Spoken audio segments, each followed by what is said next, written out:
پیغمبر علیه السلام فرمایي قطعا څوک پر مخ باندې وایي نه، حتی کافر به هم پر مخ باندې وایي نه. حتی علما فرمایي دا باکسینګ والا نه دي، باکسینګ والا یو پر بل پر مخانو سره وایي دا حرام دي، دا ناجایز دی، نه به وایي. مخانه څنګه سوي دي؟ نه به وایي. که ته وایې زما کیل دی، دا کیل نه دی، دا ستا دغه کیل د محمد رسول الله د هغه حدیث مخالف سلو. الله رسول سخته منع کړې ده. دا چهره د مسلم حدیث دی. پیغمبر علیه السلام فرمایي د انسان چهره الله پاک د خپل صورت مطابق جوړه کړې ده. څنګه د صورت مطابق؟ الله سمیع ذاتی، الله بصیر ذاتی، اوري هم ویني هم، خو اورېدل لیدل زما او ستا په شان دي. ولې د خالق او د مخلوق مابینځ کې چې شنه راځي هغه یو کېدل راتللی نسي، مشابهت راتللی نسي. ها اورېدل دي چې څنګه د الله سره شایي، لیدل دي چې څنګه د الله سره شایي، خو دا شی چې دی هغه نسته چې کله یو د انسان او د الله چهره سره یې وي. دا یو الله په خبر دی چې دا څنګه. خو پیغمبر علیه السلام فرمایي الله ډېر په ناز، یو حدیث کې راځي پیغمبر علیه السلام فرمایي هر څه الله پاک د کن فیکون په ذریعه پیدا کړي دي. اسمانونه، مځکې، لمر، سپوږمۍ کن سی فیکون هغه پیدا شوي، هغه جوړې شوې. لیکن چهره د انسان د آدم علیه السلام الله په خپلو لاسو جوړه کړې ده، په خپلو لاسو. نو پیغمبر علیه السلام فرمایي قطعا به څوک پر مخ باندې وایي نه، حتی کافر به هم پر مخ باندې وایي نه، حتی کافر به نه. ولې؟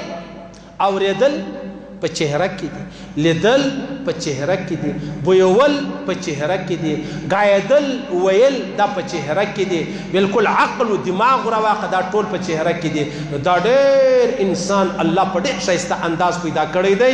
نو د دې ټولو خبرو رد دی، گویا الله په خپل لاس شی پیدا کړی دی، هغه پر دا مخ باندې وهل دي. اجازه د دې خبرو نسته، قطعا نسته. پیغمبر اسلام سخته منع کړې ده. یوه زنانه وه بیلاری جنس سوی و، نو بیا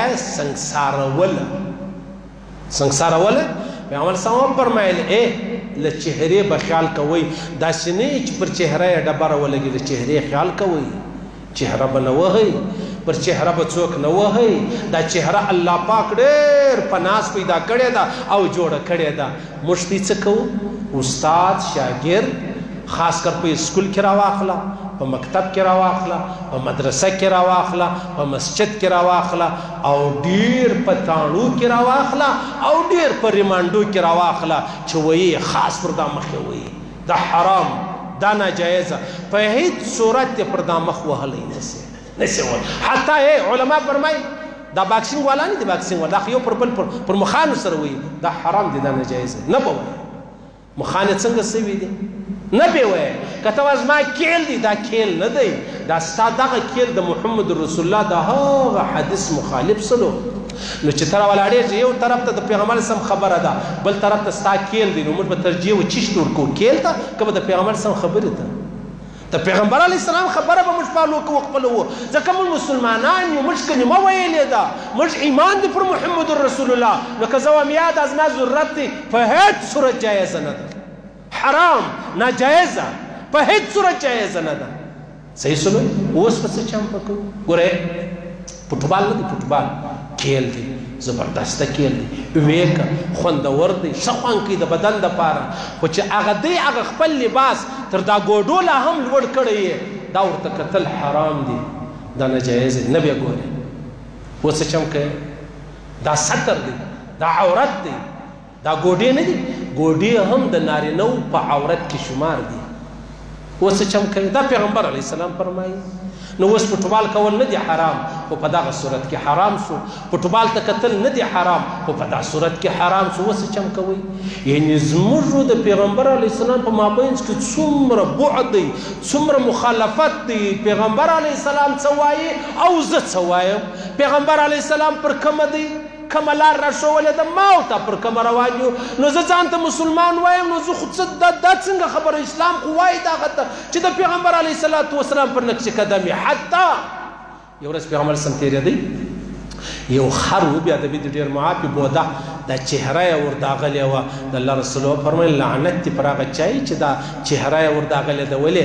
په بدن کې نور ځای نه و، ولې داسې کوي؟ حیوان، حتی حیوان هم پر مخ باندې وهلی نسي. پیغمبر صلی الله علیه وسلم فرمایي اذا ضرب احدكم فليتق الوجه فليجتنب الوجه. تاسو څه کوئ؟ تاسو به څه نه کوئ چې کله تاسو څوک وهئ پر دا مخ به نه وهئ. حتی په بل حدیث کې پیغمبر صلی الله علیه وسلم فرمایي ولا یلطمن.